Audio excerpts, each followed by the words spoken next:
Local 4 News starts now with a breaking news alert.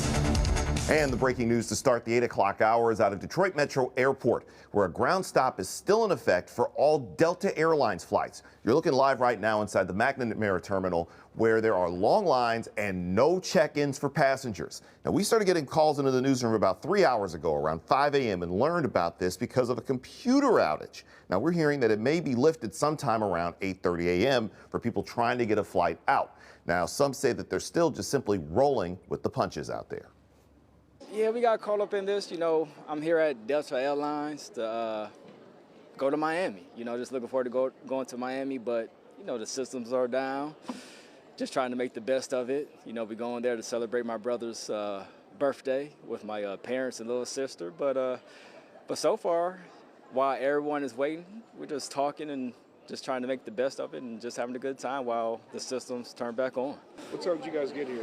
5 o'clock in the morning. 5 o'clock in the morning. We was hoping to go to get to our destination on time, but you know how life is. Life is uncertain. You know, sometimes things don't go always as planned, but sometimes you just got to make those adjustments and just go with the flow sometimes.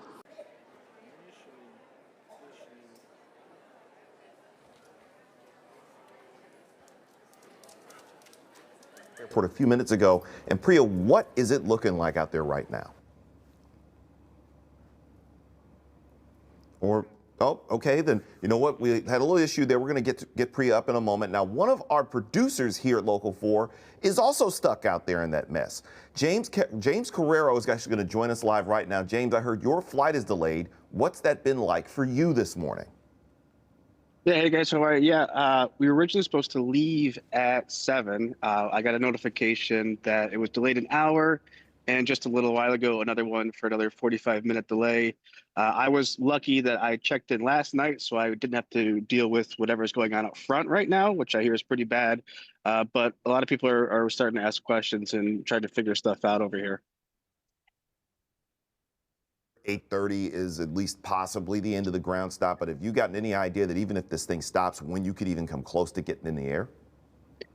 I don't. I mean, there's no planes at any of the jetways or the gates here. All the screens are still off. There's really not a whole lot of personnel around either, so there's no indication that even if the ground stop does get released, that we're going to be moving anytime soon.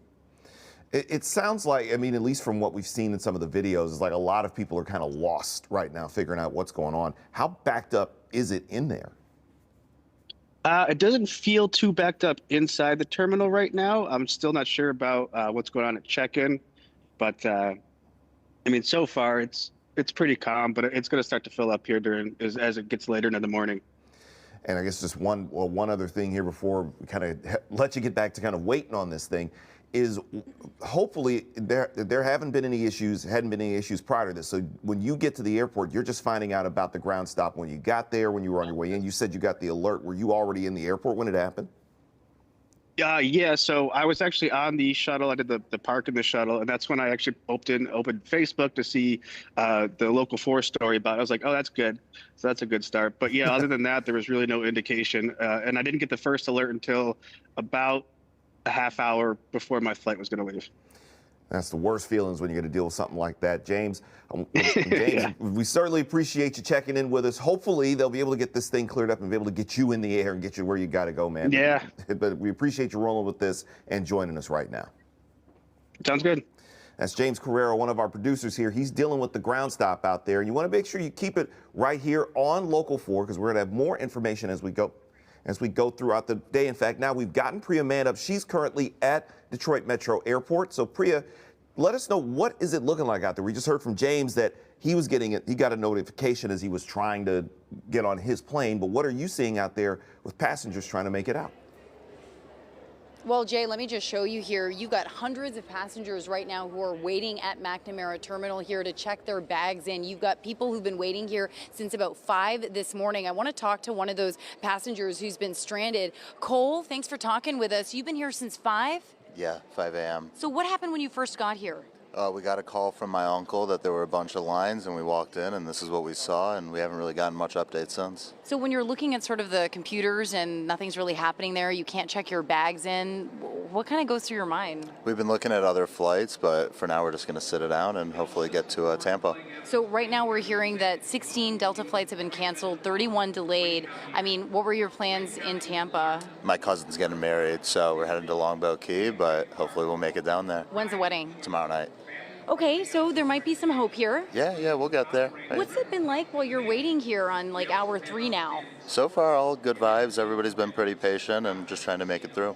So have you heard any updates? Have they been able to tell you anything? No, we've been getting updates about the flight being pushed back, but that's it. Okay, so we are hearing that it's an IT maintenance issue and that crews are working on it, but the flights keep getting pushed back. Every hour or so we hear it's been pushed back another hour. What is your game plan? I know you're looking for other flights, but what do you kind of do in a situation like this? Hope for the best? Listen to the Grateful Dead and wait it out. Well, I did see you kind of chilling here, which is why I wanted to talk to you, but also the crowd seems pretty calm. Yeah, everyone's been pretty patient. We've all been talking, sharing snacks. It's been all right. Snacks? Yeah. Oh, that's awesome. Cole, thank you so much for talking to Absolutely. us. All right, I just want to show you a little bit more, Jay, if you want to follow along with me. So folks here have been waiting, as Cole mentioned, since 5 this morning. I just want to show you how long these lines are. So we're right at the end of McNamara. It goes all the way down that way. And these lines, if you want to take a look over here, they just extend on and on. So we first started hearing about this around 6 this morning. There's no place for passengers to check in. And of course, if you can't do that, you can't get through TSA. We started getting those calls at 5 this morning. Folks have been looking for other flights. Ladies, we're live right now. Can we talk to you real quick? What time did you guys get here? We got here about shortly after 6. Yeah. Shortly after Yeah. 6? So what's it been like since you've gotten here? Well, we've met lovely people, so, we're just hanging out and there's nothing you can do, so. Michiganders, we're a pretty nice bunch, huh? Yeah, we try, yeah. Where are you guys headed? We're going to Miami. We're going on a cruise. Okay, so we got a cruise. Another gentleman over there is going to a wedding, and so we're all hoping to make our destinations. Have they given you any update at all? No, they don't know anything. Everything's still down and they don't have an estimate time of when it'll be back up, so. You seem hopeful. Well, you gotta be, right? And you're on vacation. Positive. Oh, hold on. Yeah. So being on vacation, we've got time that we can right. spare, so we're doing what we can and making everybody so laugh, because why? So it was your bags that you had to check in, huh? Had you already checked in before? Yes, because if we didn't have our bag, it's an 8-day cruise, so if we didn't have the bags, we would have just easily breezed through, but still sit over there and wait. So we're hearing it's an IT maintenance issue and crews Yes. are working for that, Yeah. but when you see the backlog, it just quickly Because escalates. even after you get through this, now we're going to have a backlog in security. Right. So I feel we're going to be here for a long time, but hopefully they hold the plane. I gotta say, these are the happiest passengers here, just staying hopeful. Thank you so much. Thank you. Okay, and what's your name again? Lori. Lori, all right, Lori, well, I hope you do make your destination. Thank you very much. Appreciate it. And real quick, just so I can show you here if we want to come down, again, Metro Airport, all Delta flights right now have been grounded, and that's, of course, because of an IT issue. So all these folks are trying to check in. You see all of this luggage here. That's what they are dealing with. The ground stop now has been extended to 9 a.m. We've been covering the story since about 6 o'clock this morning, and every 30 minutes or so they are extending the length of this ground stop. But again, you've got hundreds of passengers here at McNamara Terminal who are waiting to check their bags in and looking for any update. Hi, oh, you guys are from Windsor? Okay, so when'd you get here? About 5:30. You got here at 5:30, and so you got your bags here? Ready to go. Where were you headed? We're going to Fort Lauderdale. Lots of Florida flights here, I see. Yeah. This is affecting only Delta flights right now. What's kind of your game plan, if any? Well, don't have a game plan because it's their game. So we sit and we wait, and that's what we do. And, I've noticed a lot of passengers, though, they're staying kind of positive. Well, because it's early. It's early, yes. There's hope. It'll be another conversation at noon with you. Okay, well, if we're still here, I'll come and find you. No offense. We love you in Windsor. Windsor loves you. Thank you so much. All right, again, a lot of folks are just hopeful that we're going to be able to clear up this IT issue. But again, you've got folks, families here, lots of folks with travel plans.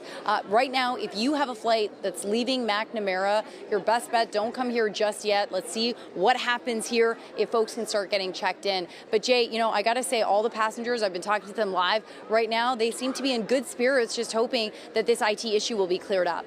That guy from Windsor had probably the best response, though. It's that he's good now. Just hopefully in 3 hours we're not still having the same conversation, because it is really, really thick out there. Anybody who's been in that terminal knows just how packed it is, because that's a large terminal to have that many people. Yeah, I mean, take a look here. We can just keep walking down if you want real quick. More people are coming in. Again, if you do have a flight and you're flying out through Delta, don't come right now, because the line just keeps going on and on. We're on one end of the airport, and Jay, this thing just continues all the way to the end. And yeah, that's incredible. So you certainly praise the patience that those people have, because you're going to need it if you're going out to the airport today.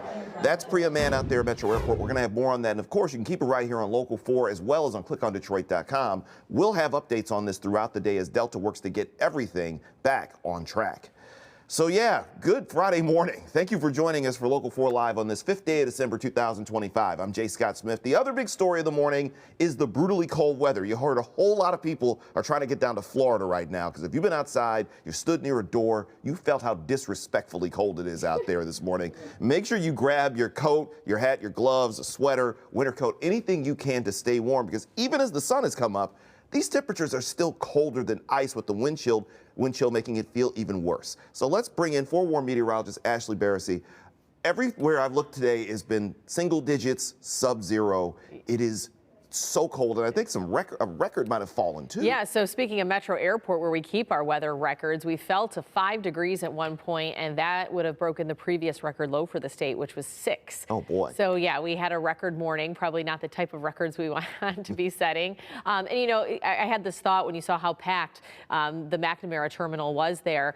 I mean, you don't want that line to have to then go outside as more people are arriving, because these are the temperatures that we're dealing with. So I mean, yeah, try to stay home as long as you can until, you know, all that's cleared up. But you can see those single-digit sub-zero temperatures on the map right now. In fact, Ann Arbor all morning long has been below zero for the actual air temperature. Now, the winds have not been too strong, so wind chill readings have been awfully close to the air temperatures, which is good because it's not even colder than what it is. But I mean, we have air temperatures that are already below zero, so it's just brutally cold regardless. But 9 degrees is what we're looking at, you know, in some areas right about now, and then 26 by the time we get to the afternoon high. Now, I will say, if we don't get above 23, then we're talking record territory again for the lowest maximum temperature this afternoon. So we could end up, you know, tying or breaking 2 different records today because of the cold. You can see some of the snow showers up to the northwest. We have a couple chances of seeing some flakes fly this weekend. A few flurries off and on Saturday, and then I think we get a little accumulation come Sunday as those temperatures fall back to about 30. So we'll have more details on that as what we're expecting for the weekend, and I think a more impactful snow system as we get in the middle of next week. So winter holding on tight. The winter deciding it's just coming in. It's coming in hot. Well, dare I say it's coming in cold. I can't even say it's coming in hot. Right, and coming in cold and coming in early, because we're not officially in winter. Yeah, you that's know, right. it's still officially fall. This is still fall. It's like we often forget that we're in December and fall is still here, but you wouldn't be able to tell because it feels like January out there right now. I know. It feels like auto show weather. See, there you go. We're coming up on that in about a month, too. It has been absolutely stiff out there. Thank you so much, Ashley Barrissey. And here's a friendly reminder. The city of Detroit has opened up warming centers. You can scan the QR code on the lower left-hand side of your screen or go to clickondetroit.com for the complete list. And the response also includes increased capacity at year-round shelters. And that includes a minimum of 220 drop-in beds. Now, we stay in Detroit, where police are on the hunt for whoever shot and killed a man at a West Side gas station. This was the scene near 7 Mile and Woodward, right on that border with Highland Park. And we're told the 2 men got into a fight before one pulled out a gun and shot the other. Now, the suspect ran from the scene, and if you know anything, contact either the Detroit police or call Crime Stoppers at 1-800-SPEAK-UP, and when you do that, you will remain anonymous. Meanwhile, the man who is on trial for murdering a Detroit neurosurgeon will be back in court as Desmond Burks, who's been charged with killing Dr. Devin Hoover in 2023, is due back in court for a final conference hearing. That means it's the final in-person meeting to resolve any disputes before the trial gets started. Now, Burks has also been charged with the murder of another man in a separate case. And we're also waiting on an update from Oakland University on heating repairs for 21 buildings on campus. OU expanded their Thanksgiving break to fix the hot water pipe system, but a new leak knocked out the heat for a majority of the campus. Now, students are also being notified about room and board cost adjustments, and this issue comes as students, as you know, this is early December, they're getting ready for final exams. And it is a victory Friday here in the Motor City on this Friday morning as the Lions kept their playoff hopes alive last night, smacking the Dallas Cowboys 44-30. That win also snuffed out just about any chance Dallas had of backing into the postseason. Now, the Lions defense really showed up in the first half last night, limiting Dallas to just 3 Brandon Aubrey field goals, while the offense, they only punted twice the entire night, putting up 44 points, including right here you see the return of Amon-Ra St. Brown after missing the Thanksgiving game with that injury to his ankle. He was back in business, as was Jahmyr Gibbs, who had 3 more touchdowns. As Gibbs is starting to creep into that generational talent conversation, he tied Barry Sanders for the most touchdowns scored before the age of 24. Gibbs has 47 career total touchdowns. He doesn't turn 24 until March. Now, the win is nice and the vibes are a whole lot better, but head coach Dan Campbell says there's still a lot of work to do if the Lads want to make the playoffs. The guys we talked about, man, we challenged a number of our guys, and man, they really showed up for us. So that's a damn good win. That team is hot. It was a hot team coming in here. We still got some stuff that wasn't good. You know, we had some of these penalties. We had some young guys that we got to clean some of this up, you know, false starts, stuff like that. But we overcame a lot, and that's what this team does. So I'm proud of them. Was hot, poured some cold water on the boys, I'll say that. Now, coming up at the bottom of the hour, Derek Hutchinson, the host of Detroit Sports Live, is going to join me to break down that Lions victory. And if you're checking us out on the go, make sure that you are bundled up. Now, Ashley's going to be checking on those icy cold temperatures for your Friday coming up. And here's a live look back at the inside of the McNamara Terminal at Detroit Metro Airport, where a ground stop has caused long lines. You can see them. We're zooming on in there for you. And no check-in for passengers. We just learned that the ground stop has been extended until at least 9 a.m., but it continues to be pushed back, so we'll keep you posted. We'll check back in with Priya as we head to the bottom of the hour. This is Local 4 Live.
And welcome back to Local 4 Live. And let's head up north for a live look at the Boyne Sky Bridge. And if you're looking for a little bit of that Christmas magic, this is definitely it. It looks cold out there right now, I'm not going to lie. The Sky Bridge shines with over 200,000 lights, ready to welcome all visitors for a really snowy adventure. And as the world's longest timber-towered suspension bridge, you can take a chairlift up, walk the swaying bridge. That does look really cool. And enjoy these amazing views to get in that Christmas spirit. Now, the Sky Bridge is open for day and evening walks through New Year's Day, and weather permitting, the hours are 4 to 8:30 p.m. Wednesday through Sunday. That's until December 14th, and then it runs daily all the way through January. Now, Ash, obviously, that is a beautiful scene you can have set up for Christmas. It's great to get out there.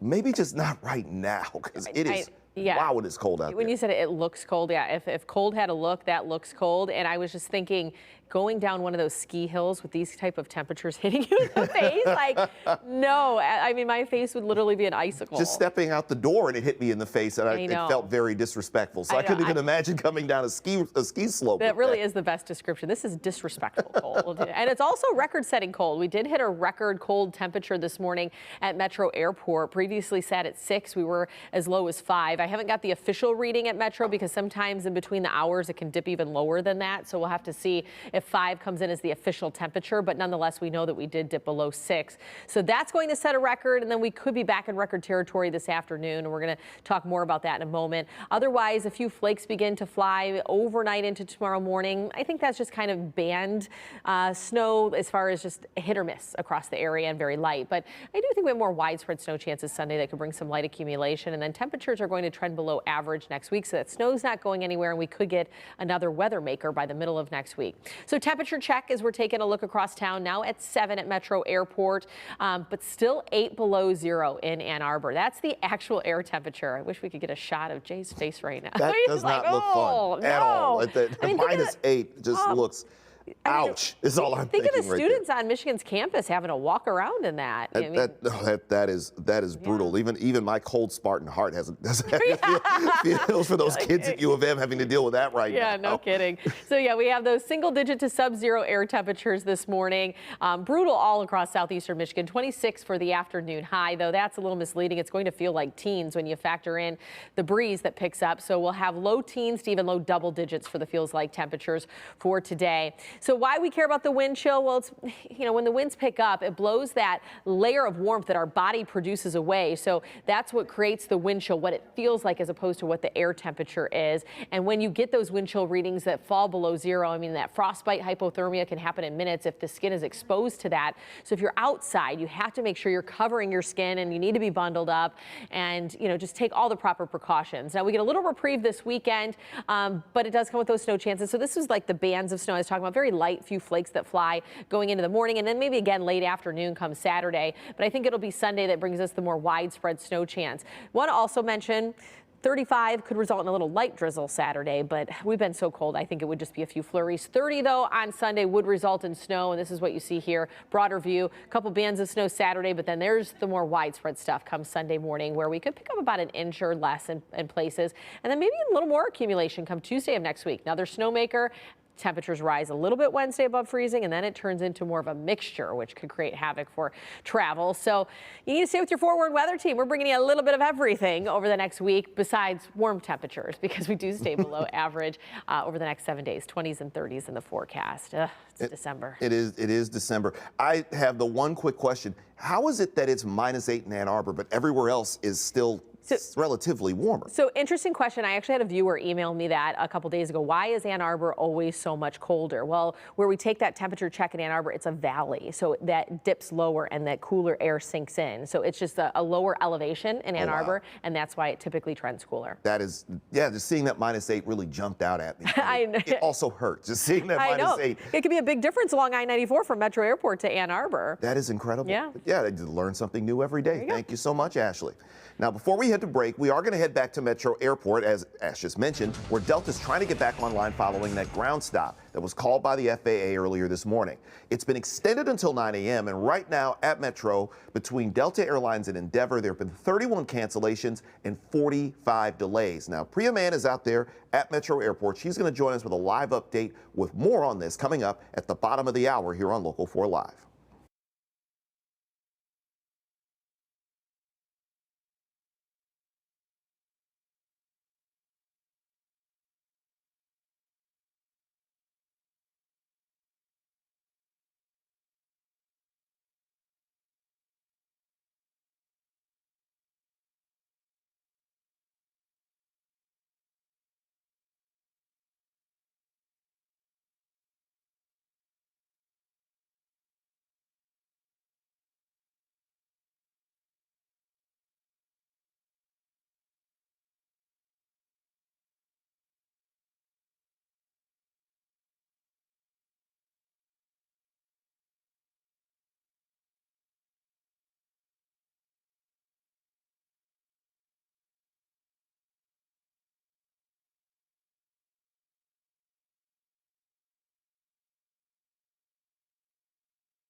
Good Friday morning. I'm Jay Scott Smith with a Local 4 update. And we're following breaking news out of Detroit Metro Airport, where a computer issue has led to a ground stop for all Delta Airlines flights until at least 9 a.m. The company behind Metro's systems, Cloudflare, says on its website their systems are operational. Coming up on Local 4 Live, our Priya Mann, currently at the airport, is going to have an update. We'll check in with her on the latest on this ongoing outage. And another 90 minutes of Local 4 Live is coming up on Local 4 Plus and on Click on Detroit. We're going to be talking about the Lions' playoff chances after that big win over the Dallas Cowboys last night. Then it's the dark side of online shopping addiction, the warning signs before it becomes a bigger money problem, and two global superstars and one giant gift for Detroit. We'll tell you about the new high-tech space that Usher and Big Sean are bringing to local kids. Ashley Barrissey is back with a look at your forecast coming up.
From downtown Detroit, Local 4 Live starts right now.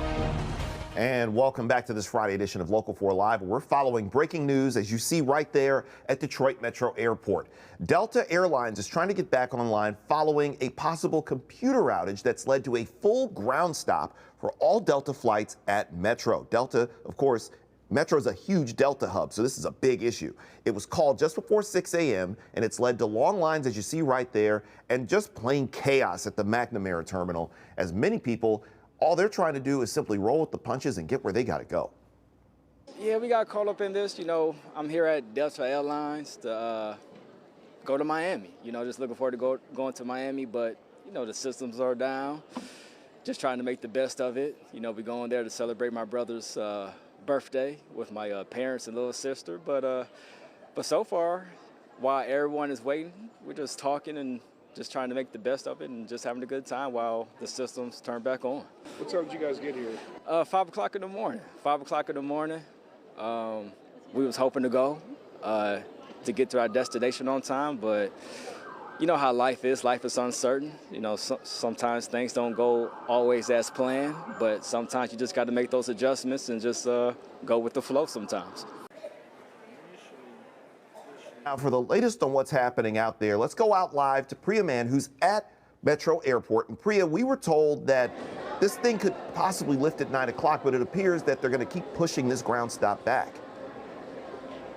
Well, you know, Jay, we actually just heard a round of applause as some of the workers here were saying some of their systems are back up and running. We're seeing a few people. Just take a look over there. They're now talking to some of the agents here. That's something we had not seen for the past couple of hours. We're starting to get word that there is some slow movement happening. Again, this is an IT issue that grounded all flights, all Delta flights at Metro Airport. So McNamara Terminal has been just basically hundreds of passengers waiting. Hold on. I'm going to try to get a little bit closer. Again, please bear with us. Let us do it as safely as we can. Do not approach agent until we call you. Do not cut in line. Do not go under the rope. It is safety first, guys. It's safety first. Thank you so much for your patience. So you're hearing agents right now telling people to be patient. So is there some movement you're getting There's from flights? movement. We have 4 computers working. Out of how many? Right here, right now. But like 4 out of normally. Oh, no, we're supposed to have all this, right, like here. Yeah. Okay, so they've got 4 out of all of this, which are probably dozens and dozens. But as you heard, the agents are saying to please be patient, don't cut the line. But again, this is some good news. Finally, some movement. Yo, please go ahead. You need to get in line. No worries, honey. So again, you know, folks have been grounded here since about 5 o'clock this morning when there was an IT issue that grounded all flights. But there's finally a little bit of movement, Jay. You've got 4 of these kiosks that are working. If you just want to see behind me there, you can see those folks who've been waiting for hours now are finally getting to check their bags. That was the major issue. We are hearing about several flight cancellations. I'm waiting for the updated amount. So Metro Detroit's canceled 24 flights, 44 have been delayed as of right now. But the good news, again, here at McNamara, we are finally starting to see some movement. And again, just a few moments ago, there was a large round of applause as those agents informed people that a few of the computers are working. Jay, I'll send it back to you. Well, Priya, and that was perfect timing there to actually catch the gate agent kind of breaking down how people can move around and finally start to check those bags. And thank you so much, as Priya's been out there at Metro Airport. And as we saw, they're starting to open up, but there's still plenty of room to work with. Stay right here with us on Local 4 as well as on clickondetroit.com, where we'll be keeping an eye on the situation throughout the day. As you saw, Delta Airlines is slowly working to get things back on track after this ground stop. And overall, just welcome back to Local 4 Live. It is 8:30 on a Friday morning. I'm Jay Scott Smith, and if you're joining us right now, here's a check on some of just the bitter cold temperatures that we've seen across Southeast Michigan all morning long. Let's start right here in downtown Detroit. We're currently, right now, it is 17 degrees, but it feels like 9. Really, really cold. It's also really cold for our neighbors in Ann Arbor. As we talked about just earlier, about 10, 12 minutes ago, it is way colder out there right now. Temperatures are right now still sub-zero, -8 degrees in Ann Arbor. We go over to Mount Holly in Oakland County. It is currently 12 degrees, but it feels like 8, so it's still insanely cold out there. Here's a look at some of the wind chills across the area as well. As you see, they're all kind of laid out now. These are just the updated numbers. Wind chills out in Metro, it's -2. Monroe, -4. Up in Sandusky, it's -4. Flint, -3. Ann Arbor, -1. Our friends out in Lansing are -2. Here at City Airport, it's 3. Mount Clemens, it's almost warm with 10. Our meteorologist, Ashley Barris, he's going to be back with the latest information a little bit later on in this half hour. And the dropping temperatures are not the only uncomfortable thing out there. This winter weather can also be dangerous and even deadly. Our Shante Passmore has some simple practices to help keep people safe in this winter weather. Hey there, we're actually inside of one of the sites ran by the Detroit Rescue Mission Ministries. The Gratiot Shelter location is actually a way for people to escape out of this dangerously cold weather. And right now, people are being asked to take this brutal cold snap seriously. When the temperature falls, the danger rises. In 2023, more than 1,000 deaths in the U.S. were due to excessive cold or hypothermia. And in the months ahead, experts are urging everyone to stay safe. Winter weather can be extremely dangerous in so many ways. The American Red Cross says if you go out in extremely cold weather, wear layers of loose clothing and a coat, hat, mittens, and water-resistant boots. Using a scarf to cover your face and mouth can also help. And inside, if you use a space heater or fireplace, keep anything that could catch fire at least 3 feet away from the heat. And to prevent carbon monoxide poisoning, don't use an oven to warm your home and only use generators outdoors. This past year, the Red Cross has responded to more than 48,000 home fires. And this time of year in particular, a lot of that is caused because people are just trying to stay warm. You should also know signs of potentially deadly hypothermia, including shivering, exhaustion, confusion, fumbling hands, memory loss, slurred speech, and drowsiness. When it comes to frostbite, symptoms can also include a white or grayish yellow skin area, skin that feels usually firm or waxy, and numbness. And just a gentle reminder, people are encouraged to check on their loved ones or neighbors who may be vulnerable to this extreme cold, especially if they're older or live alone. We're in Detroit. I'm Shantae Passmore, Local 4. Now, if you or anyone you know is looking for a place to stay warm, we've got a list of warming centers on our website. Click on Detroit.com. Now, before we head to break, we're going to head back out to Metro Airport, where Delta is trying to get things back online. As you see right here, you have gate agents working to try to check people in. That comes after a total ground stop was called by the FAA this morning, and it has been extended until at least 9 a.m. Computers are slowly coming back online. As you saw, Priya was right there as a gate agent was explaining. There are 4 computers up and more coming back. So far, there have been 24 cancellations and 44 delays at Delta Airlines.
Damn good win, guys. Real good. Nobody tells us who we are. Nobody, man. We write our own story. We've said it all along. That's the way to show up, man. It's the way to show up. We do what we want to do and how we're going to do it. You guys showed up. Was it perfect? No. Do we have a lot to clean up? Yeah, that's a good win, man. That was a hot team, right? And that's one down. We got another one to go after this. But we get a little breather here. Yeah. We get just a little bit of breather, all right? Which is all good.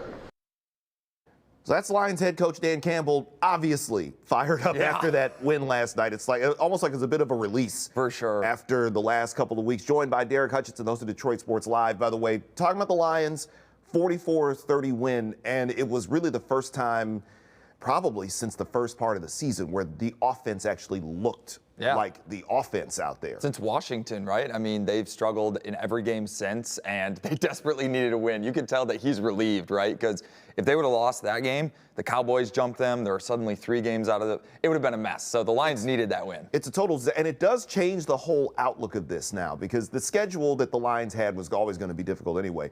The rest of the schedule down the way, they got to go to LA to deal with our friend Matthew Stafford and the Rams, for example. Then you've got Pittsburgh, Minnesota, and close it out with Chicago. Suddenly, this doesn't look so bad. No. Especially if they can find a way to win that game in LA, it changes the entire trajectory of everything. But last night was needed because Dallas is coming in with this momentum. They had knocked off Philly and Kansas City.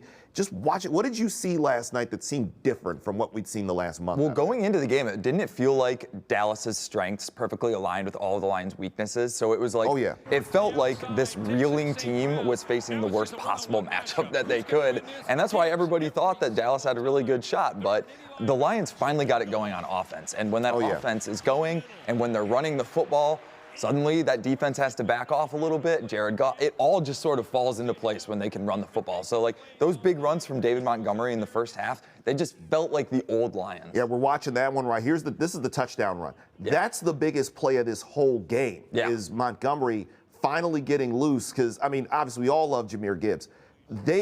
Gibbs isn't who he is without David Montgomery there being that tag team partner of his. And to see them go to him, he gets free, he gets the 35-yard touchdown run. It changes up the whole vibe of that game. Seemed to shift a little bit because they didn't trail this whole game. This is the first time in a while they led almost wire to wire in this game. Yeah, and if there would have been a moment where they trailed, I think there would have been some nervous energy in Ford Field. So it was really big that they got off to a quick start. Jahmyr Gibbs is the best player on this team. We all know it. But David Montgomery is such a tone setter, and he sort of exemplifies the identity that the Lions want to have, right? So when he finally starts ripping off some runs, wearing down that defense, Jared Goff looks great. So like you said, if they can win the Rams game, it feels almost like a luxury because they don't probably have to win that one.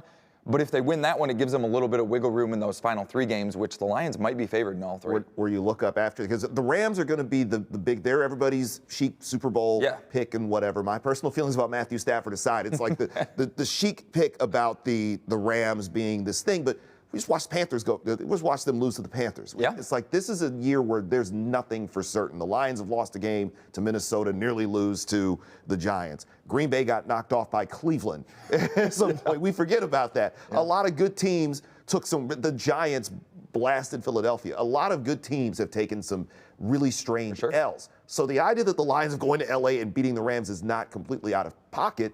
But there are some things they still have to clean up, because that game was 44-30, but they were up 27-9 at one point. I know, yeah. Obviously, I think the Lions will be underdogs in LA, but like you said, way crazier things have happened. And hey, maybe the Lions are hitting their stride right now. You never know. I would much rather see the Lions playing their best football in December going into January than playing their best football in October, like maybe Philadelphia was doing. Absolutely, and I still think of that Philly game and watching that go back, where if they just kick a couple of field goals, we're talking a whole different thing when it comes to them right now. So one final thing, Amon-Ra St. Brown plays last night.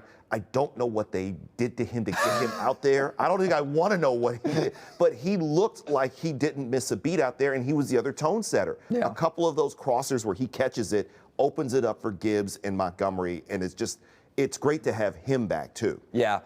Amon-Ra St. Brown is already like highly revered, obviously, in Detroit, but these are the moments where you sort of cement yourself as a legend, right? Like everybody knows he's hurting.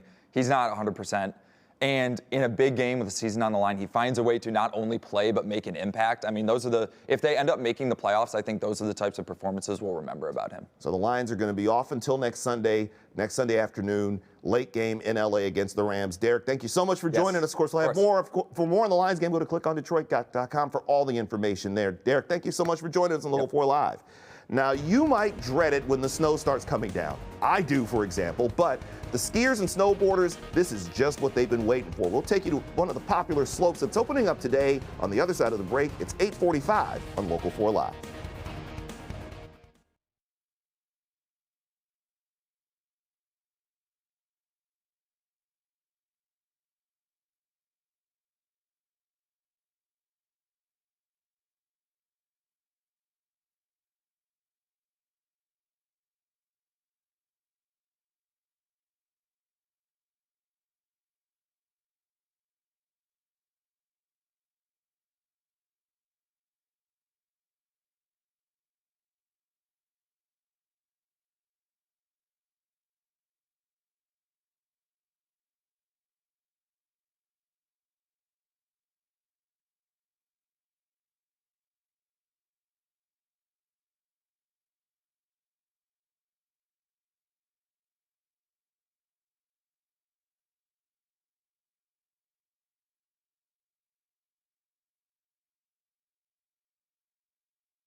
And welcome back to Local 4 Live on this Friday morning. And you are looking live at the Highlands. That's a popular spot for skiers, and it's now open for the new season. Now, it opened for skiers and snowboarders this morning. Perfect morning to be out there for this if that's what you're into. And the ski hill, they've been making snow the entire week, and they got some help from last weekend's winter storm. Now, if people are headed out to the slopes, they're going to need to bundle up because obviously it's cold outside. But it's a slight, and I do mean very slight, apparent warm-up is on its way in for the weekend. Now, Ash, we've obviously had the single-digit temperatures, sub-zero in some places. It at least seems like it's going to get to a more normal version of cold over the next couple of days. Yeah, I'd call it maybe a little more tolerable. That's a perfect description of it. Yeah. I can tolerate 25 more than -5. Absolutely. It doesn't, hit you quite the same way as you step outside. We did hit a record low today over at Metro Airport where we dipped to 5 degrees. I was just checking the observations since midnight, and the coldest temperature observed at Metro was 5, which broke the previous record of 6 for the record low. And then as far as Ann Arbor, I'm not talking records necessarily, but the warmest temperature that we have had so far in Ann Arbor since midnight, 0 degrees. Oh, geez. And the coldest has been 9 below 0. Oh, good grief. That's the kind of morning we've been dealing with. But hey, it's Friday, folks. We made it. Finally Friday. It's a frigid one. So we could be in record territory again this afternoon when it comes to just how low the high temperature is. We'll have a few flakes flying, I would say, going into tomorrow morning, maybe even again tomorrow afternoon. That would be south of I-94 for the later part of the day. And then widespread snow for Sunday, which could bring maybe an inch of accumulation to some areas. Temperatures staying below average next week. So any of that snow that continues, not going anywhere anytime soon. We have another snowmaker, in fact, by the middle of next week. So let's go ahead and check in on those temperatures. 8 degrees below 0 right now for the actual air temperature in Ann Arbor, and then 7 right now at Metro Airport. So we have gone up 2 degrees since we hit what is now going to be the new record low for the day, but 0 up in Lapeer.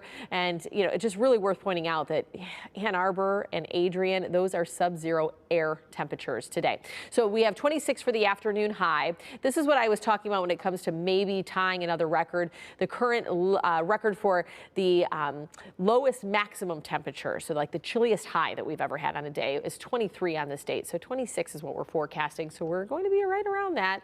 We already broke one record. I say let's leave it at 1 instead of 2 when we're talking about cold. But it's going to feel colder than that because we do have wind chills that'll be a factor throughout the day. In fact, those wind chills will likely feel like low double digits.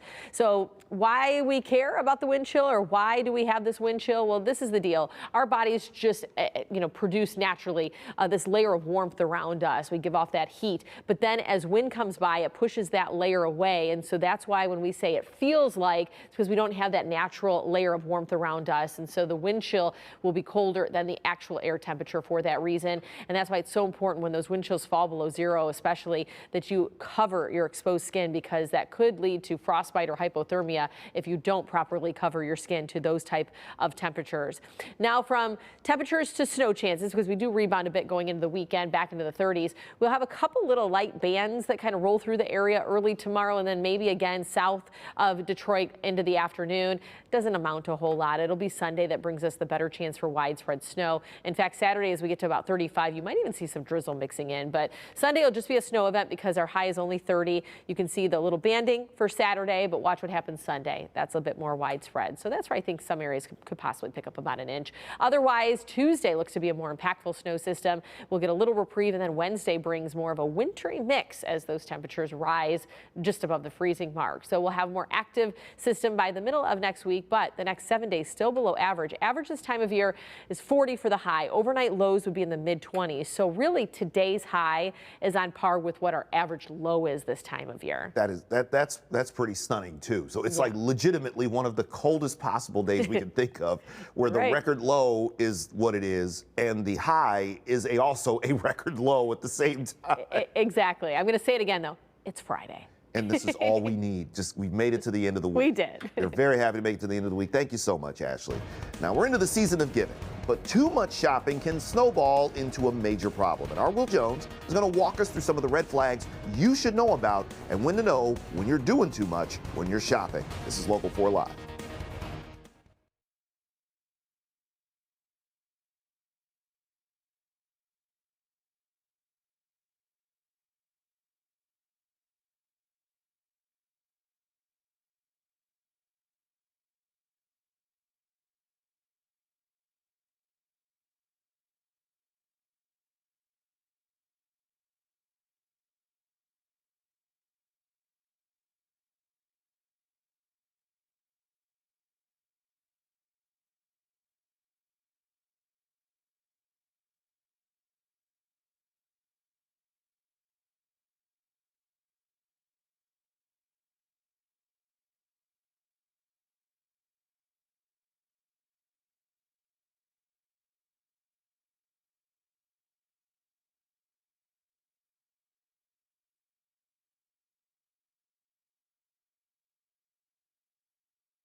And welcome back to Local 4 Live on this Friday morning. We're into the Christmas shopping season and everybody is on the hunt for a bargain.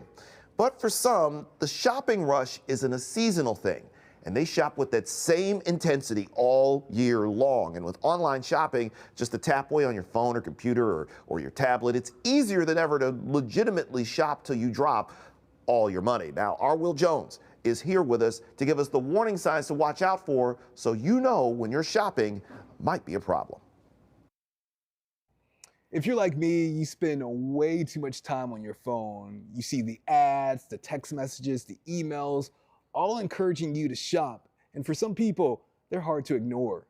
Online shopping makes it simple to buy from almost any store, anytime, and anywhere you want. Oh, it's so easy. Even my wish list is just out of control. Yeah, a lot of my friends, it's like next level. Like they online shop like too much. They spend so much money. It's honestly scary. The U.S. Census Bureau reports that in the second quarter of 2025, online sales made up about 15 to 16% of all retail sales. That's a 5% increase from last year. I would say I can get stuck on online shopping. I'll be scrolling for a bit, adding it to my cart, and then I'll go to my cart and I'll be like, oh, that's a bit too expensive. Where the store, I feel like I have more control. So I can be like, ooh, the price tag, I'll say no. But how do you know when shopping stops being fun and starts to become a problem? It can be harder to recognize during the busy holiday season. When the person who is struggling with that issue looks around and sees, I'm not alone, everyone else is doing it as well, then it doesn't look as bad. It doesn't look like that there's something that, again, has crossed over into a pathology more than just, hey, this is the shopping season and I'm out buying gifts. Dr. Rose Moulton says online shopping can give you a quick feeling of happiness, but it doesn't last long. It activates that reward center in the brain. So if you are just struggling with feelings of loneliness, sadness, anxiety, or a sense of lack, you, within an hour or two, you can have this dopamine hit when that package hits the door. But the issue becomes that's only short-lived. Some warning signs to watch for include spending too much time browsing online, buying more than you can afford, feeling guilty after purchases, or hiding packages. Tell yourself, I'm going to give myself 24 hours.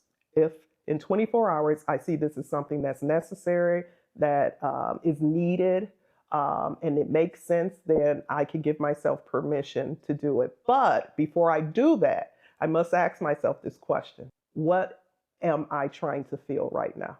What emotion am I trying to feel? If you know someone who takes a retail therapy to the next level, Dr. Moulton says it's okay to gently bring it up, but be prepared for some pushback. Professional help can make a big difference for people dealing with shopping addiction. Will Jones, Local 4. And this is indeed a serious problem. And if you scan the QR code we're about to put up here on your screen, you'll find some resources to help you if you might have a problem shopping. It's on our website at clickondetroit.com. Now, before we head to break, let's go back to Metro Airport. And as you see right there, it is a packed house on this Friday morning because Delta's trying to get back online following a ground stop that has apparently ended. But now there's a ground delay, according to the FAA. Right now at the Delta terminal, there are 26 cancellations and 53 delays. We'll have the very latest coming up at the top of the hour when we bring you hour number 2 of Local 4 Live on Local 4 Plus.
Local 4 News starts now with a breaking news alert. It's 9 a.m. on Local 4 Live, and we are continuing to follow the breaking news out of Detroit Metro Airport, where hundreds of people have been waiting in long lines, as you see right here, because of what is now a ground delay for all Delta Airlines flights. The FAA says this was caused by a computer outage, and flights are being delayed an average of 2 hours 40 minutes. This will last until 8 p.m. tonight. We just started getting calls into the newsroom about 4 hours ago, around 5 a.m., and the problems, as you see right now, are continuing. But we do have some good news. Within the last half hour, some computers were starting to come back online. So let's head out to Detroit Metro Airport, where our Priya man has been there keeping an eye on this for the last hour. Priya, sounds like you just got an update too. Yeah, this is certainly unfolding in real time. Let me just show you right here. So you've got a few of these computer systems here that are working. Agent told me about 4 out of several dozen that are here, but at least some are working. You can hear her reminding people to be patient right now as they're trying to get their bags checked. This was the big issue today, was that folks who came here, even if you had checked in beforehand, you couldn't check your bag and then go through TSA, and that has led to really long lines. There have been hundreds of folks here at McNamara, but the good news is you're seeing some movement. This wasn't happening even 35, 40 minutes ago. So again, this was an IT issue that started affecting flights around 5 or 6 o'clock this morning. And just the further you look, this is all of McNamara from one end to the other is packed with hundreds of folks who are trying to make their flights. And again, you couldn't check your bags, so then you couldn't get through TSA and get to your flight. Again, we have been talking to passengers who were affected. Let me see if somebody might want to talk to us. Guys, do you think I could talk to you real quick? No? Okay. Do you think I could talk to you real quick? We're in line. You're in line. They're in line. This is something they've been waiting for. What time did you get here? About 4:50 this morning. About 4:50. How happy were you when you heard there was some movement? Very happy. You clapped, yeah. What did they say initially? It was just the system was down and they're back up and running now, so everyone's able to get to where they need to go, I guess. Where are you guys headed? To Miami. You were like, where am I going? I know. You're We're like, going on a Miami. cruise. Yes, you're going to cruise. Well, hopefully you guys can make it with the little, oh, you're yawning. It's been a long day. How have they been doing? Good. Good. Yeah, thanks for talking to us. This is what so many families have been waiting for, is to get their bags checked. But again, this has been an issue that so many passengers here have been dealing with. All flights have been grounded. I heard you, Jay, say till about 8 p.m. tonight. So again, all of this information is coming in real time. But again, you finally have a little bit of movement here. But Jay, I'll send it back to you. Yeah, just to clarify, that's an 8 o'clock for the ground delay. So the delays are going to be continuing throughout the day, but the ground stop, as we heard from Priya, there appears to at least be over as the computers are starting to come back online. She's doing a great job out there, including talking to that family that's been delayed for more than 4 hours. And in further proof that these delays don't care who you are, Local 4's Vice President and General Manager Bob Ellis has been trying to get back to Metro Airport, and he's delayed right now. And Bob joins us right now. Bob, what has been going on your end of things this morning? Good morning, Jay. Yeah, I'm in New York City at LaGuardia Airport and trying to get back to the station this afternoon for some meetings, actually, and arrived here for what was a 9:20 or scheduled 9:20 departure. And as Priya mentioned, this happening in real time. While I was listening to her live shot, we just got delayed from 9:20 to 10:30, but that just occurred here in the last 5 minutes. So, not terrible, obviously, comparative to the folks that Priya just spoke to, but there's a lot of folks that are standing, or were just a minute ago standing around here, wondering what was going to happen. I think the biggest issue here on this end is just that, up until just a minute or two ago, we were told we were going to be on time, and I'm guessing that that's happening, in other places. And so it's good to get some information, albeit not what we want to hear. But this flight's just delayed a little more than an hour on this end. Now, have they been getting back to you in a kind of a timely manner about this? Because I'm guessing, even though it sounds like it's just Metro that is having this happen, it's obviously a ripple effect because Metro is one of the biggest Delta hubs in the country. Yeah, so it's funny. I was looking at the Delta boards here, at all the flights coming out of LaGuardia, and there's only just a couple of delays, just sort of the normal, what would appear. I'm certainly not an airline expert, but what would appear to be sort of the normal course of a day-long, sort of couple flights here and there. Nothing super significant, but clearly, without planes arriving at one of the major hubs in the United States, the Detroit Metro, there's no doubt that there's going to be some ripple effect here as we move through the day. So it's a situation, at least on this end, that appears to be quite isolated. Well, Bob, hopefully we'll be able to get you back here to the Motor City soon enough and the delays aren't too stiff out there. And it sounds, at least one other thing, it just sounds like at least you're keeping the patience and understanding that this is one of the situations kind of hard to avoid. Yeah, I mean, there's, it's funny, you end up befriending folks, right? Standing here waiting to get information. And I think that's been the general consensus. Look, we're thankfully didn't arrive here at 4:50 this morning as the family that Priya talked to did. So it's, it's a bit of an inconvenience at this point. Now, as the day wears on, let's see how people's patience will be at that moment. But right now, folks are pretty understanding. That's Bob Ellis, Local 4's Vice President and General Manager, joining us from New York City as he's waiting to get back here because this ground stop, it's a domino effect that's affecting a lot of airports across the country. Bob, thank you so much for joining us on Local 4 Live. Thanks, Jay.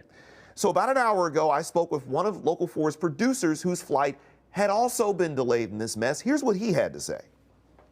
We were originally supposed to leave at 7. I got a notification that it was delayed an hour.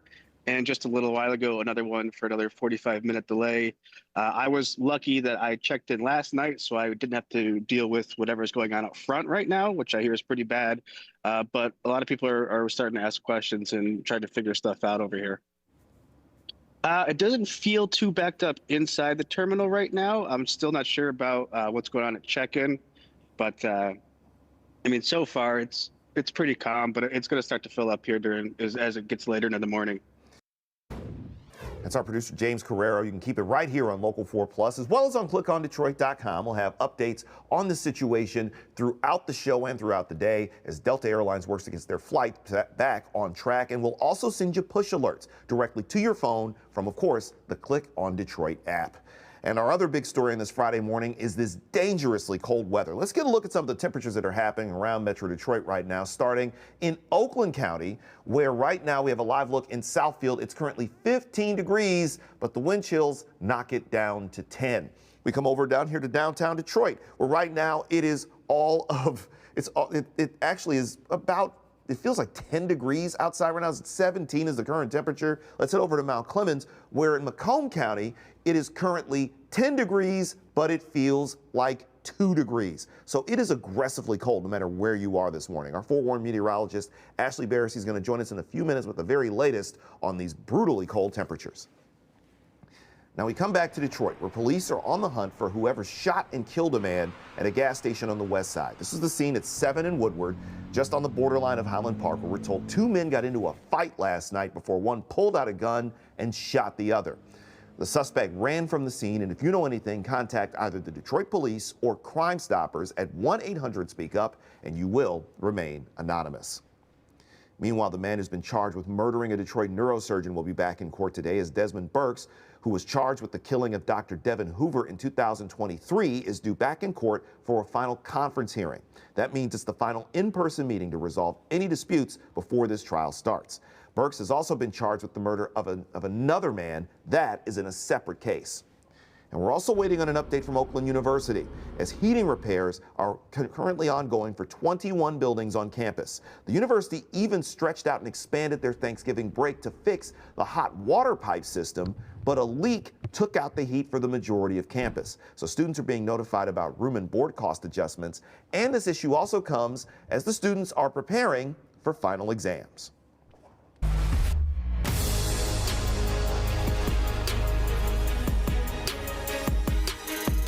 Damn good win, guys. Real good. Nobody tells us who we are. Nobody, man. We write our own story. We've said it all along. That's the way to show up, man. It's the way to show up. We do what we want to do and how we're going to do it. You guys showed up. Was it perfect? No. Do we have a lot to clean up? Yeah, that's a good win, man. That was a hot team, right? And that's one down. We got another one to go after this. But we get a little breather here. Yeah. We get just a little bit of breather, all right? Which is all good.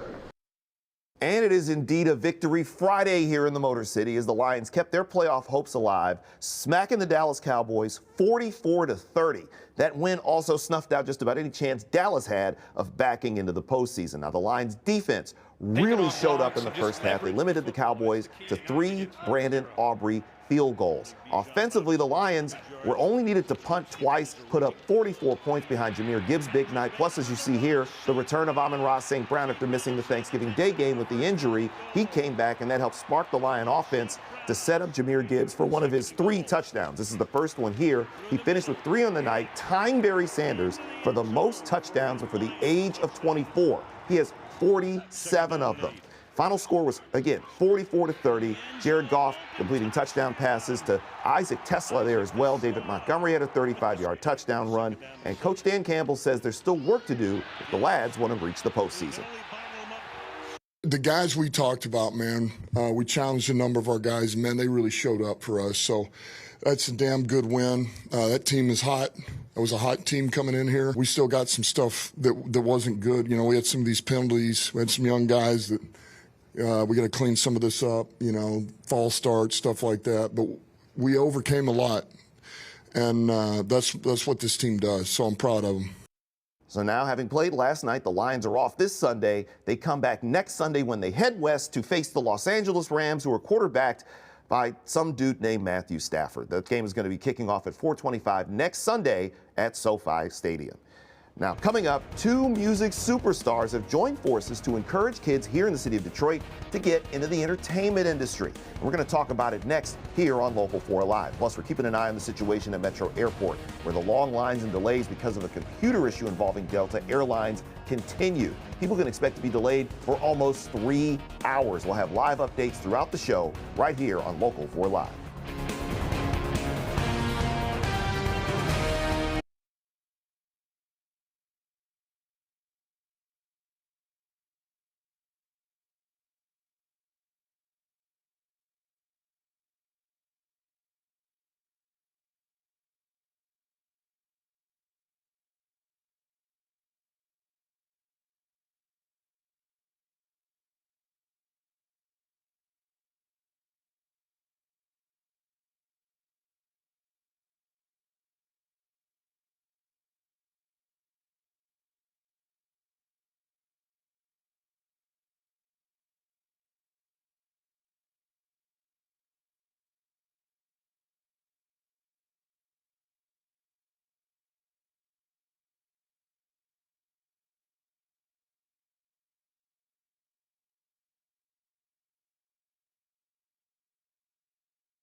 And welcome back to Local 4 Live on this Friday morning. And you are now looking live at Michigan Central Station in Southwest Detroit, where 2 of the biggest names in music are coming together to invest in the future of kids.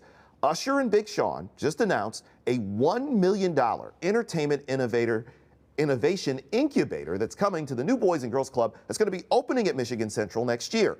Now, the music superstars, both Usher and Big Sean, they're both Boys and Girls Club alumni. Now, to tell us all about this incredible investment, how it's going to benefit kids here in Detroit, we're joined by Sean Wilson.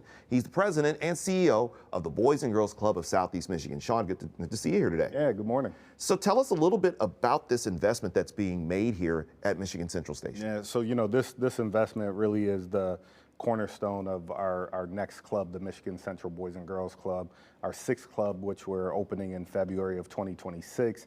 And we wanted this club to be different in many ways. Primarily, it's going to serve youth 14 to 24. hyper-focused on workforce development, innovation, technology.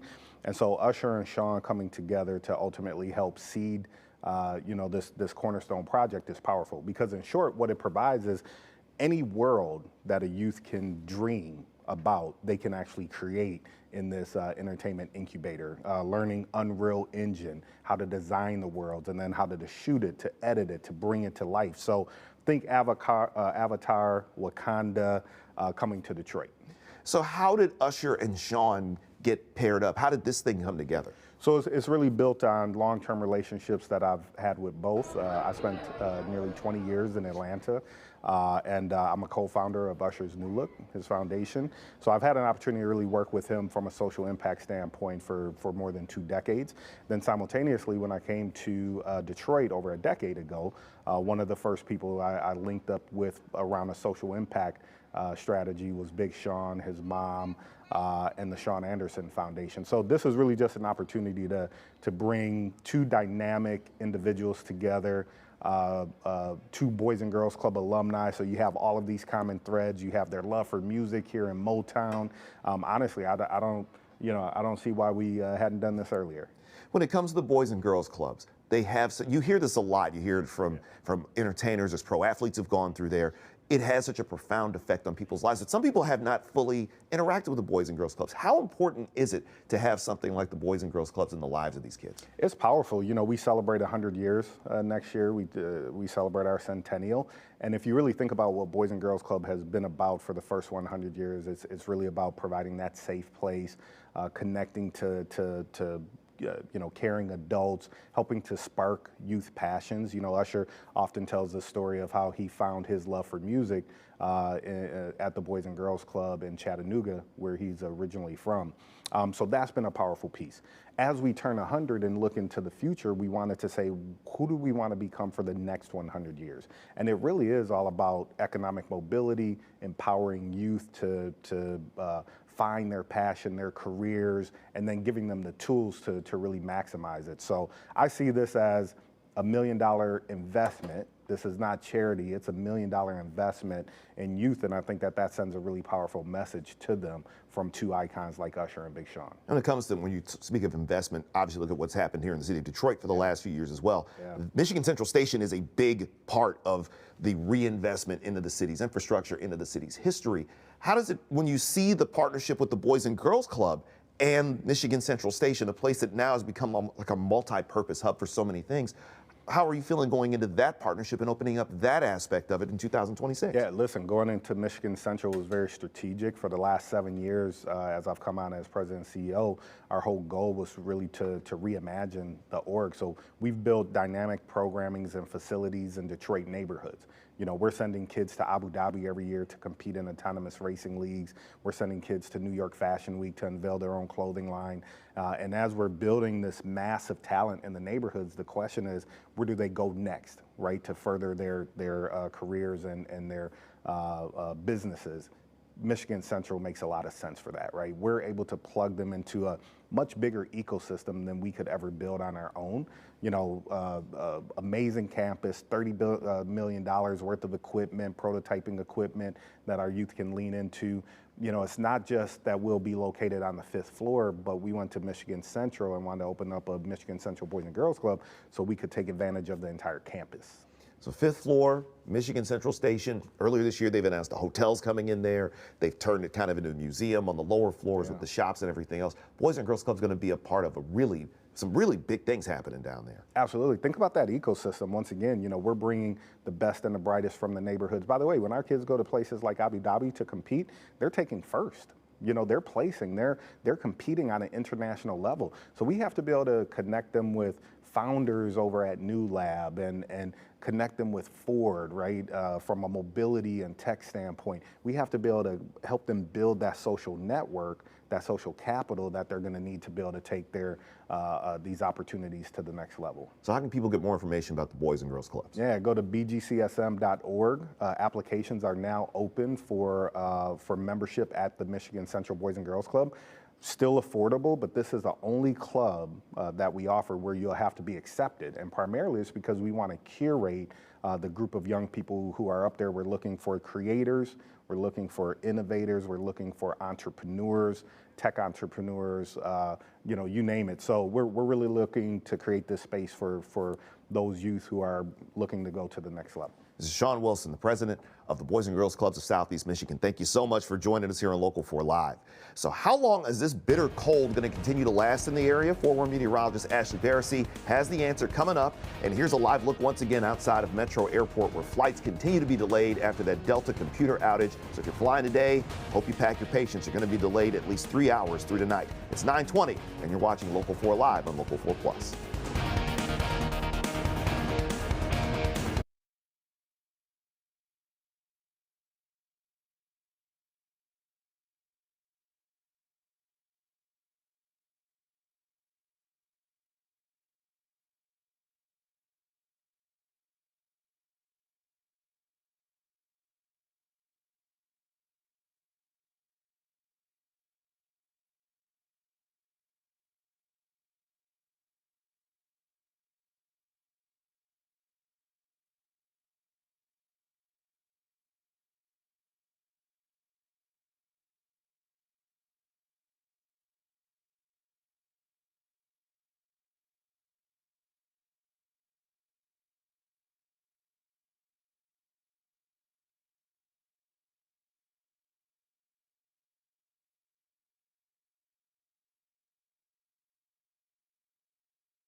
And welcome back to Local 4 Live on this Friday morning. And a popular spot for skiers in the area is opening. It's Mount Brighton. Trust me, it's there. The sun is kind of peeking through there. They open for the season tomorrow morning at 9 a.m. And the Ski Hill says that crews have been making snow all week long and should have more information on the terrain before it opens to the public. Now, it's a popular weekend for ski resorts in Michigan to open up, with several up north resorts already popping open starting today or tomorrow.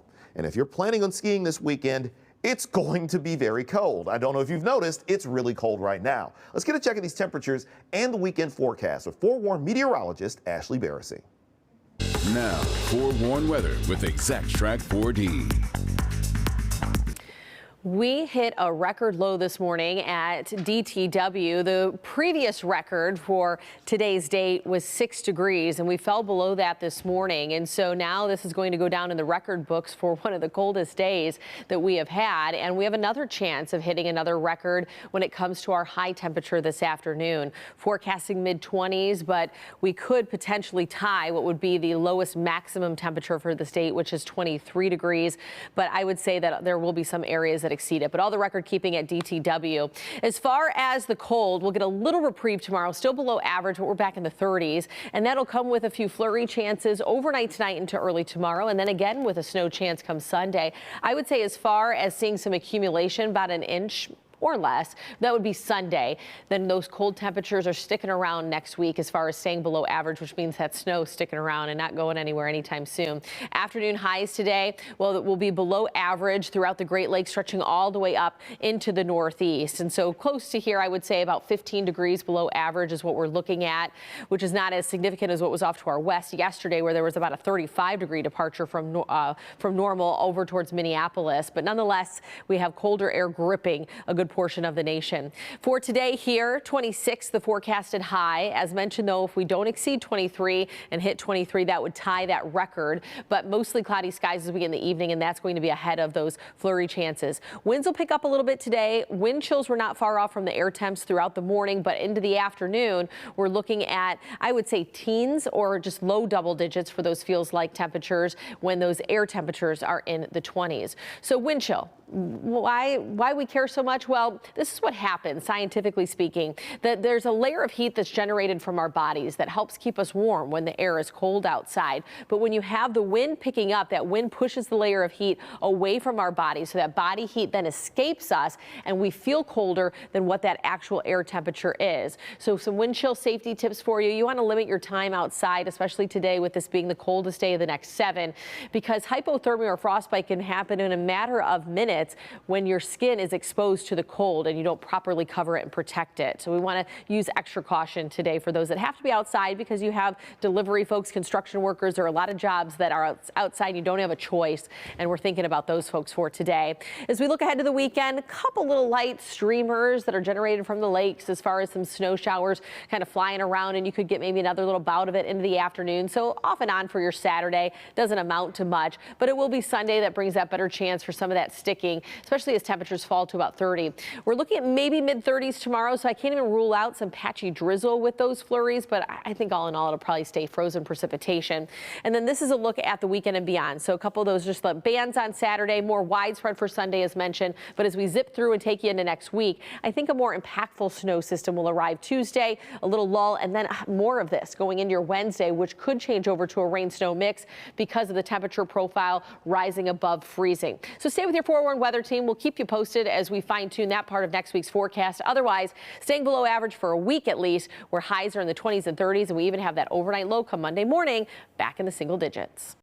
Thank you so much, Ashley. And coming up, Netflix is buying Warner Brothers Discovery for a whole lot of money. We'll tell you how much and have more on this big story in the entertainment industry coming up. Plus, we'll talk about the signs that you should look for if you've been outside in this brutal cold way too long. It is 9:25 and you're watching Local 4 Live.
And welcome back to Local 4 Live on this Friday morning. And Netflix has agreed to buy Warner Brothers Discovery for, get this, $72 billion with a B.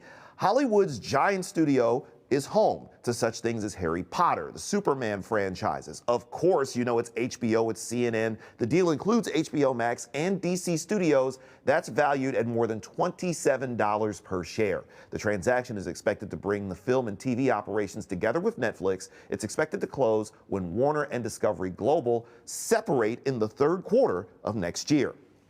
Meanwhile, Google has its own way of looking back on the year with what people in each city search for the most throughout 2025. Now, the top trending searches for the city of Detroit include 5 categories. Wood by Taylor Swift, somehow topping the most searched songs. Okay. More people are looking for the Detroit Pistons gear, obviously. That took the most searched jersey. Bryce Underwood came in second. Fans were also hopeful the Pistons would make the playoffs last year, which they did. It was the second most searched ticket. NBA YoungBoy's concert took first, by the way. Also, everyone needed to look up, yes, one more time, what 6'7" means. You can't see me doing it, but you know what I'm doing. That took the most searched slang. And the color of the year is white. Well, every year, the Pantone Institute comes out with a forecast trends and advises brands by picking a color of the year. And this year, it's Cloud Dancer, described as a balanced white with a feeling of serenity. The color of the year honor started back in 1999, and last year, the brown-based Mocha Mousse won. And the year before that, it was Peach Fuzz. So if you're looking for a color to paint those walls, Cloud Dancer might be the route to go. Now, coming up, concerns over Legionella bacteria have been found in an Oakland County building. We'll tell you more about that coming up. And we're also heading back out to Detroit Metro Airport to get a check on this outage situation with Delta Airlines. It caused a major ground delay and has caused really big headaches for travelers across the area. We'll have more on Local 4 Live at the bottom of the hour.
Local 4 News starts now with a breaking news alert.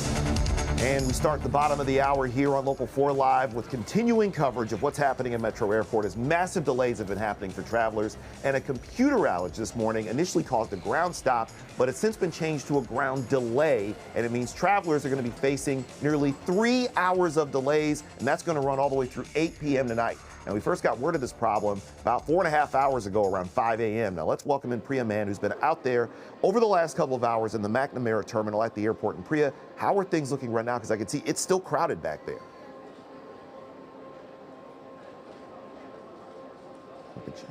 Jay, there's been some good news. Just moments ago, we heard an announcement for a flight that's going to be departing. So we're starting to see some signs of progress. Also want to show you over here in the past like 20, 30 minutes, you're starting to see more Delta agents being able to check people in. This, of course, was a massive problem for all these folks with checked luggage. They could not check in because of an IT network issue. We're here at McNamara Terminal. I just want to walk a little bit just to show you. These lines extend all the way to the other side of McNamara. These flights started getting delayed around 5 or 6 o'clock this morning. Folks were coming in for flights and then realized because of this IT network issue that even though they may have checked in before they got to the airport, there was no way for them to check their bags, so they couldn't go through TSA. And again, folks have been waiting here for several hours now. Want to say they have been very patient for the most part. I see a lot of camaraderie happening. We did find one family who was here early this morning. Want to talk to you guys real quick. What's your name, honey? Ilana. Ilana. And what's grandma's name? Oma. Oma. So what time did you get here? 6 something. And you're still smiling. You're like, yeah. I'm going on a cruise. So. She's going on a cruise. Let me talk to Grandma real quick. And Grandma, what has it been like for you kind of waiting this out? Very, very stressful, but I'm still happy. Today is my daughter's birthday. And so she'll never forget this birthday. She's taking me on a weekend cruise. On a weekend cruise? Yeah, my birthday's in 4 days. Happy early birthday. Thank you. What went through your mind when you first walked through the doors and saw the massive line? Like, oh, this is a bigger line than normal. I was very shocked. Very shocked because we come here a lot. We travel. And all the people, I said, well, maybe there's disturbing and maybe somebody was trying to hurt somebody. And I realized everything was shut down. Then I said, well, we're not going anywhere until something comes up. So it's a long wait, but we're blessed. You know, the one thing I noticed was there was a lot of like camaraderie, a lot of patience here as people were waiting. Is that something you noticed? Yes, people had a very excellent waiting time. There wasn't nobody mad at each other. They knew there was something going on bigger than we can handle. Right. Yeah. That's the Detroit way. Yes, that is the Detroit way. Right? Yes. And then we're fresh off a Lions win. Of course, Yes. of course. Now, of course. birthday girl is saying yes. Was that a silver lining? Oh, let's see. Hold on. Oh, go Lions, baby. That's right. The full. Gibbs. And what a night that Gibbs had. Okay, so that was a silver lining, right? If you have to wait for a cruise, at least you got to watch the Lions win. All right, so we've got a lot more smiles here. Ladies, thank you so much and happy birthday. You're not gonna forget this birthday. Not at all. At 52, I will not. Oh, looking good. What's your secret? Working well with children in the public school system. Oh, okay. Well, that certainly sets you up for patience, too, when you're at the airport and you have unexpected delays. Ladies, thank you so much. So, again, Jay, I want to leave you with, finally, there is some movement happening. I can't see the screens right now to see if they have come back up. But, again, there is some movement here. And finally, you hear that? Okay, it's the normal message, but we did hear just moments before my live shot started, we did hear a message about a flight. So again, the ground delay has been canceled, the grounding of flights, but the ground delay is lasting for about 160 minutes. So of course that has a ripple effect. A lot of these folks hoping because they have earlier flights, they'll be able to get onto a later one. Reporting live here at Metro Airport, I'm Priya Mann. I'll send it back to you. Priya, thank you so much. That family, especially the young lady with the Gibbs t-shirt, that is phenomenal. You keep it right here on Local 4 Plus as well as on our website, clickondetroit.com. We'll have updates on this throughout the day as Delta works to get everything back on track following the outage that led to a ground stop, which is now a ground delay. We're also going to be sending out push alerts on Click on Detroit's app to your phone whenever we get any updates. Now we're going to move to a different issue that people are dealing with today, the dangerously cold temperatures with wind chills making it feel even worse. Ann Arbor's getting the worst of it. They spent most of the morning with sub-zero air temperatures. Last night, it got down to -9 out there. It's currently rebounded to 10 degrees, but it still feels like it's -8. it is tough in the streets in Ann Arbor. It's not much easier in downtown either. Come to downtown Detroit, currently 17 degrees. It feels like 9 degrees. Here's a look at some of the wind chills across the area. -1 at Metro Airport, 7 at City, -2 out in Lansing. It's up at 3 in Monroe. At least if you go into Canada, it's 11 degrees in Harrow, Ontario. Ashley Barrissey is going to be back in a few minutes with an update on this cold weather and let you know just how long this bitter cold is going to hang around. And if you or anyone you know is looking for a place to stay warm, we've got a list of warming centers on our website at clickondetroit.com. Meanwhile, the Oakland County Sheriff's Office and its administration building have been closed because of Legionella bacteria that was found in the water. According to the Sheriff's Office, testing was done after a custodian got sick. Several water samples tested positive, and there's no date on when the building is going to be set to reopen. Employees or anyone who visited the building should go to their doctor if they feel any flu or pneumonia-like symptoms. And also today, the Michigan Public Service Commission could decide if DTE gets to greenlight that massive data center in Saline Township. The commission has been reviewing the deal and could give a yes or no vote at today's meeting. And for weeks, residents have been protesting, worried about the center's impact and demanding more transparency. Michigan Attorney General Dana Nessel is also pushing for public hearings and clearer answers. We'll update you as soon as the commission makes its decision. Now, coming up, we're still monitoring that situation at Detroit Metro Airport.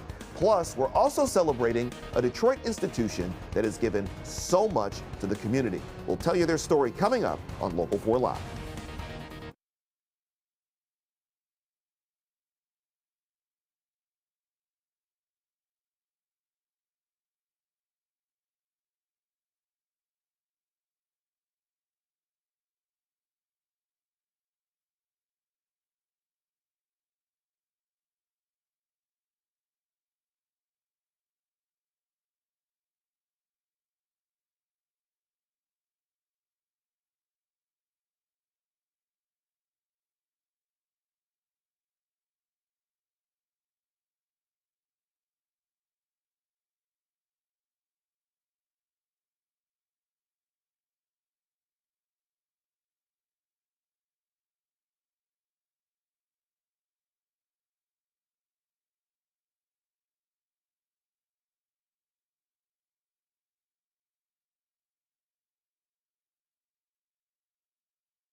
I knew that name sounded familiar. Good. Welcome back to Local 4 Live here on this Friday morning. And we're going to the anniversary of a community pillar in Detroit's North End. The Considine Life Center is marking decades of service to the city of Detroit with a deep history, starting as a Jewish community center back in the 1930s. Then by the 1960s, it was bought by the city and named after the former superintendent of Parks and Recreation. In 2005, a nonprofit took over operations, and this weekend the center marks 62 years since the city took it over. So we're joined in studio by Emmanuel Toe, the CEO of Considine, and Carlos Rogers, the director of events at the Considine Center. So first, let's talk about the history of the center. And gentlemen, what has it meant to the community to have Considine, including some of the services that they offer? It's been great. 62 years, we're marking 62 years today. The Considine was a recreation center by Timber Bethel. It was renovated in 1930 when the North End was Jewish populated. But as black folks became a part of the North End, in 1955, the Jewish Foundation then rented that to the city of Detroit through the help of John Considine, who is the longest serving recreational director in the city of Detroit. And then the city then bought the center in 1963. So from 63 to today, we are now serving 62 years of opening recreation and activities to the community. It's always fascinating to hear about the history of sections of the city, like North End. That's not far from Boston Edison. That's where when my family moved up here. That's where my mother was, because she was not that far from Northern High School, went to Central High School. But it's like that whole region has so much history here. When it comes to the anniversary, what are some of the plans that Considine has to really observe and celebrate this? We have an incredible veterans program that we've established right now, and we want to do more in the community to help the youth. So we're doing a lot of programs there to try to raise money to help the youth so they can come in the building for free.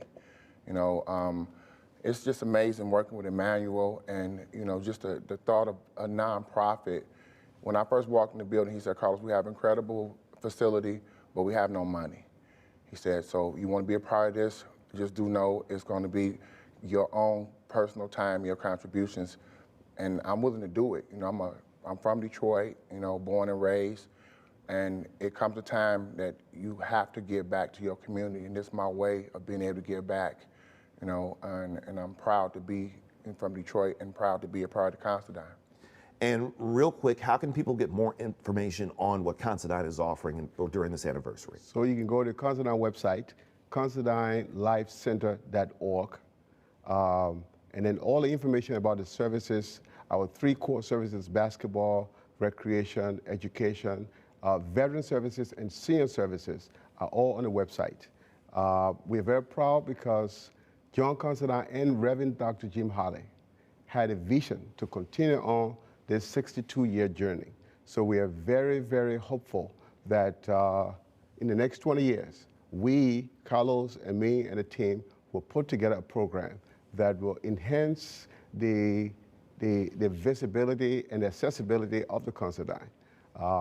Because I'm reminded, oh, by the way, our founder of Little Rock is Dr. Jim Holley, and today is his 82nd birthday. It's amazing. Happy birthday, Reverend. We're celebrating that because we understand that he and Considine, see, great communities are not built by buildings, they are built by contributions. And John Considine and Reverend Holley, oh, by the way, Kwame Kilpatrick was the one who actually made it possible for us to continue on.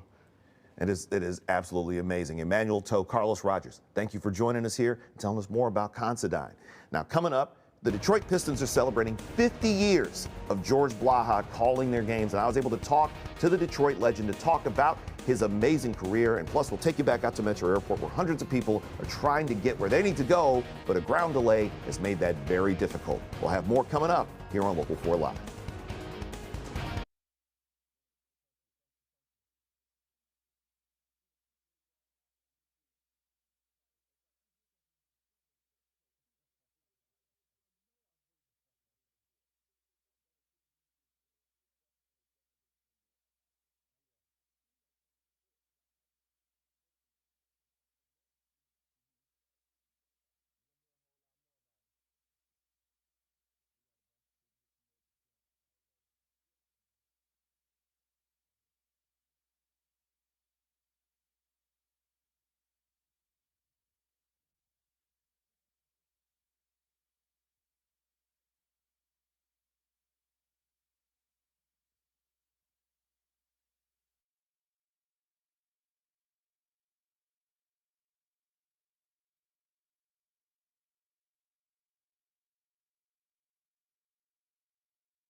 .45 here on Local 4 Live. We continue to follow the breaking news out of Metro Airport, where Delta Airlines is trying to get back online following a total ground stop that was called by the FAA this morning because of a computer outage. And within the last hour, it has now been changed to a ground delay. Now, that still means flights will be delayed all day long, and some delays could last nearly 3 hours. We're going to keep an eye on this situation all day long here on Local 4 Plus, Local 4, and clickondetroit.com. Let's get to Ashley Barrissey for your Friday forecast.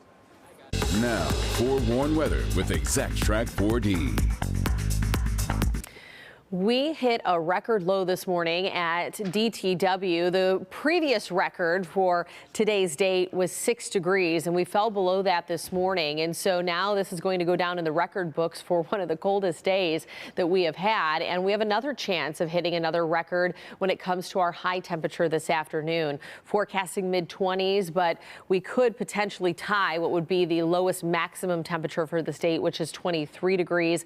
But I would say that there will be some areas that exceed it, but all the record keeping at DTW. As far as the cold, we'll get a little reprieve tomorrow, still below average, but we're back in the 30s, and that'll come with a few flurry chances overnight tonight into early tomorrow, and then again with a snow chance come Sunday.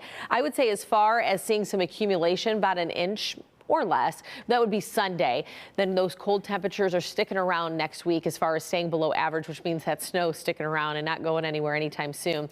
Afternoon highs today, well, it will be below average throughout the Great Lakes, stretching all the way up into the northeast. And so close to here, I would say about 15 degrees below average is what we're looking at, which is not as significant as what was off to our west yesterday, where there was about a 35-degree departure from normal over towards Minneapolis. But nonetheless, we have colder air gripping a good portion of the nation. For today here, 26, the forecasted high. As mentioned, though, if we don't exceed 23 and hit 23, that would tie that record. But mostly cloudy skies as we get in the evening, and that's going to be ahead of those flurry chances. Winds will pick up a little bit today. Wind chills were not far off from the air temps throughout the morning, but into the afternoon, we're looking at, I would say, teens or just low double digits for those feels like temperatures when those air temperatures are in the 20s. So wind chill. Why we care so much? Well, this is what happens, scientifically speaking, that there's a layer of heat that's generated from our bodies that helps keep us warm when the air is cold outside. But when you have the wind picking up, that wind pushes the layer of heat away from our body, so that body heat then escapes us and we feel colder than what that actual air temperature is. So some wind chill safety tips for you. You want to limit your time outside, especially today with this being the coldest day of the next 7, because hypothermia or frostbite can happen in a matter of minutes when your skin is exposed to the cold and you don't properly cover it and protect it. So we want to use extra caution today for those that have to be outside, because you have delivery folks, construction workers. There are a lot of jobs that are outside. You don't have a choice, and we're thinking about those folks for today. As we look ahead to the weekend, a couple little light streamers that are generated from the lakes as far as some snow showers kind of flying around, and you could get maybe another little bout of it into the afternoon. So off and on for your Saturday. Doesn't amount to much, but it will be Sunday that brings that better chance for some of that sticking, especially as temperatures fall to about 30. We're looking at maybe mid-30s tomorrow, so I can't even rule out some patchy drizzle with those flurries, but I think all in all, it'll probably stay frozen precipitation. And then this is a look at the weekend and beyond. So a couple of those just the bands on Saturday, more widespread for Sunday as mentioned. But as we zip through and take you into next week, I think a more impactful snow system will arrive Tuesday, a little lull, and then more of this going into your Wednesday, which could change over to a rain-snow mix because of the temperature profile rising above freezing. So stay with your forewarned weather team. We'll keep you posted as we fine-tune that part of next week's forecast. Otherwise, staying below average for a week at least, where highs are in the 20s and 30s, and we even have that overnight low come Monday morning back in the single digits. Thank you so much, Ashley. And the Pistons are back in action tonight at Little Caesars Arena, taking on the Portland Trail Blazers. And during the game, the team's going to honor their legendary voice, the Hall of Famer, George Blaha. Did you know this is his 50th season doing Pistons games? Well, I got a chance to talk to George and other members of the broadcast crew about just how important he is, not just to the Pistons, but to Detroit culture. It's a busy Monday night at Little Caesars Arena. The Detroit Pistons are playing the Indiana Pacers, and outside of the team's media room is a familiar voice. Dennis Jenkins has seized the moment, elevating his game to help lead the Detroiters to 9 straight wins. That's George Blaha, the voice of the Pistons as long as you can remember. This is his 50th year calling Pistons basketball. Whether it's on radio or television, he's had a front row seat to virtually every important moment in Pistons history. From the Palace of Auburn Hills. How can you be lucky enough to end up broadcasting a team you've been following since you were 9 or 10? At 80 years old, George is still working a full schedule. He calls Pistons games on FanDuel Sports Network and occasionally on radio. He's also been the radio voice of Michigan State football for 55 years. I'm lucky. Those are my 2 favorite sports, college football and pro basketball. So if you're able to broadcast those games, you're very fortunate. George called his first Pistons game on the radio on October 23, 1976. The Pistons were facing the Washington Bullets at Cobo Arena. It was the start of a journey that has seen him become not just the voice of the Pistons franchise, but a distinct part of Detroit culture. I was so anxious and so excited and so nervous. I just wanted to make sure I didn't mess it up. It was 20 years ago or so. George was born in Detroit at Harper Hospital on March 26, 1945. He grew up in Iowa before his family moved back to Michigan, going up to Grayling. I knew about the Pistons when they were in Fort Wayne with George Yardley, but when they moved to Detroit, I really started tuning in on them. George graduated from Notre Dame in 1966 and eventually landed a radio job in Adrian, where he would call high school basketball games and also worked as a news anchor. 5 years later, at age 26, he would land his first major gig, calling Michigan State football games on WJIM in Lansing. By the summer of '76, he was looking to make a move in his career and was talking to his friend Tom Campbell, who worked at WJR with the late Frank Beckman. Beckman, who was sports director at the time, was looking for a new play-by-play man for the Pistons after Paul Carey decided to call Tigers games full-time with Ernie Harwell. Campbell recommended that Beckman hire George, who sent in his reel, and it included his MSU football and high school basketball work. Frank, believe it or not, was kind enough and open-minded enough to say, you know what, this is the best tape we have. I guess it's just exactly what we expected. Beckman eventually hired the 31-year-old Blaha to be the voice of the Pistons in September 1976, beating out some stiff competition in the process, and the rest was history. Bob Costas also applied for that job because the Spirit of St. Louis had gone under with the merger between the ABA and the NBA. A few teams came into the NBA, but St. Louis wasn't one of them. But I was lucky that he didn't get this job. Fires, wide, off glass, off iron. He has since called nearly 3,500 regular season Piston games, more than 250 postseason games, including all 5 of the Pistons' Eastern Conference championships and all 3 of their NBA titles. Count that baby in a foul. His catchphrases and distinctive style have helped make him an icon across the league.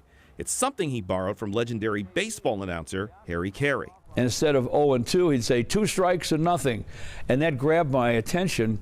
So I thought if I changed the time call to shorten it up a little bit, maybe people would like that.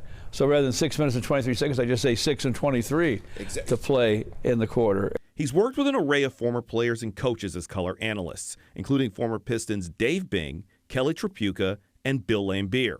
You know, when I first started broadcasting with George, it was in the 87-88 season. And all I could think of was, don't disappoint him. Greg Kelser is George's current and longest tenured TV broadcast partner. The Detroit native and MSU basketball legend is in his 39th season calling Pistons games, 26 of those with George. When you're working alongside a guy like George, who is an icon in the industry, super professional and all of that, you know you've got to step it up yourself. Working with Greg is like, don't worry about it. He'll do his homework, you do yours. He knows what you do best, and hopefully I know what he does best. Greg has a long history with George that goes back to 1975 when he was a freshman in East Lansing. I was 18 years old when I first met George. I was a freshman at Michigan State. He was doing Michigan State basketball games, and he and my head coach, Gus Kanakis, were very good friends. Greg says the most impressive thing about working with George is that he's been able to balance his football work without losing an inch calling the Pistons. I have not seen a drop-off in his passion. I've not seen a drop-off in his enthusiasm. He still comes to work ready to go. Rick Mahorn has worked with George on the radio since 2004. A member of the 1989 championship team, Rick sees working with George like working with a family member and feels that he's one of one as a broadcaster. That's the best part of having someone like that, because it's never going to be made again. It's never going to be another copy. Somebody has to come with their own ideas and their thoughts. Then the comparison will come. But until then, I'm going to enjoy George as much as I can.